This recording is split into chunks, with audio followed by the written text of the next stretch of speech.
Imagine a world without poverty, a world where progress benefits everyone, not just a select few. Sounds utopian, right? Well, nearly 150 years ago, a man named Henry George dared to propose a radical solution to this very problem.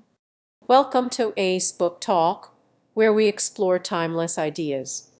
Today, we read diving into George's influential work, Progress and Poverty. Henry George was an American political economist and journalist, born in Philadelphia in 1839. He experienced firsthand the stark contrasts of wealth and poverty during the rapid industrialization of the late 19th century. He saw immense fortunes being made while slums expanded and social unrest grew. This inequality deeply disturbed him and fueled his desire to find a solution. He worked various jobs, from a sailor to a printer, before finding his calling in journalism, which allowed him to observe and report on the social and economic issues of his time. His observations led him to believe that something was fundamentally wrong with the way society distributed wealth. Wizards funded some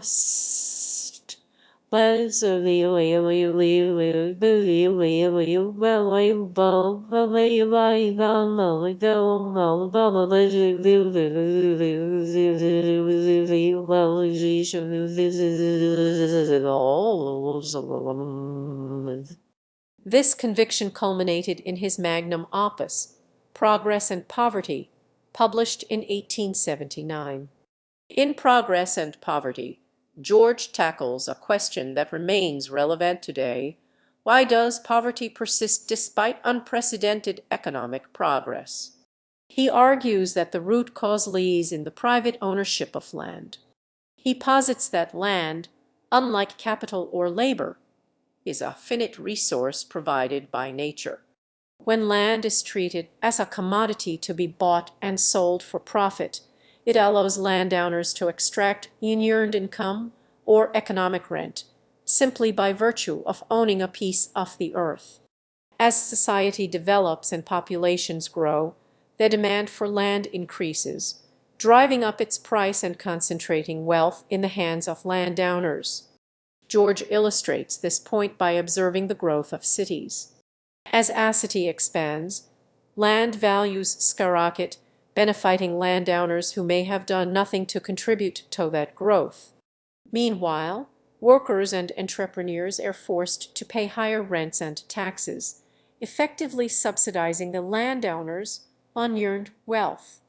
This, according to George, creates a system where the benefits of progress are unfairly distributed, leading to a widening gap between the rich and the poor. The more a community invests in itself, building infrastructure and creating a vibrant society, the more land values increase, further enriching those who own the land. It's a cycle where progress inadvertently exacerbates inequality. To address this problem, George proposes a radical solution: the single tax. This is not a single tax in the literal sense of only having own tax, but rather a system where the primary source of public revenue would be a tax on the unimproved value of land. This tax would not be levied on buildings or other improvements, but solely on the value of the land itself, regardless of how it's used or whether it's left vacant. The idea is that the land value is created by the community as a whole, and therefore the community is entitled to recoup that value through taxation.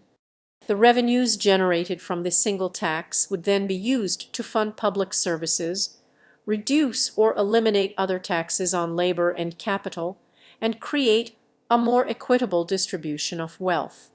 This, George believed, would incentivize productive activity, discourage land speculation, and ensure that everyone has access to the basic resources needed to thrive.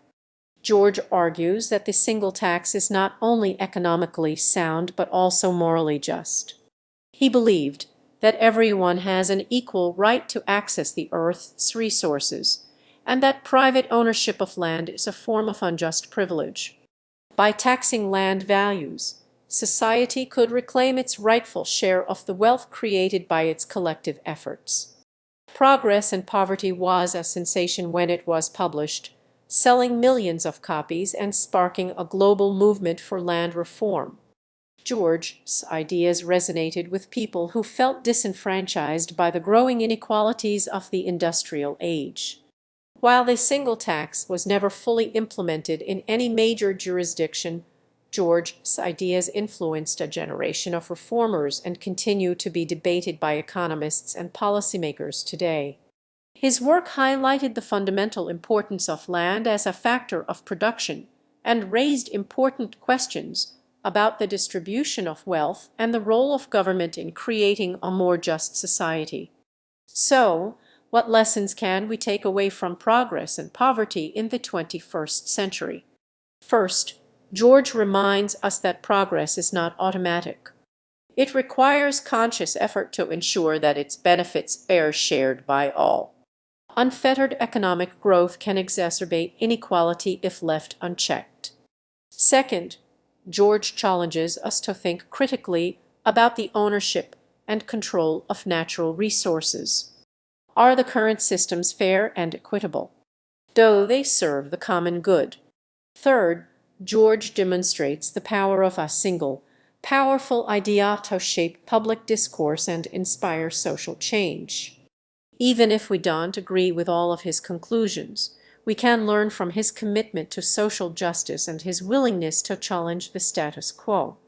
The lasting relevance of Progress and Poverty lies in its call for a more just and equitable society. It compels us to consider the ethical implications of our economic systems and to ask whether we are truly creating a world where everyone has the opportunity to thrive. George's work is a reminder that economic progress should serve humanity, not the other way around.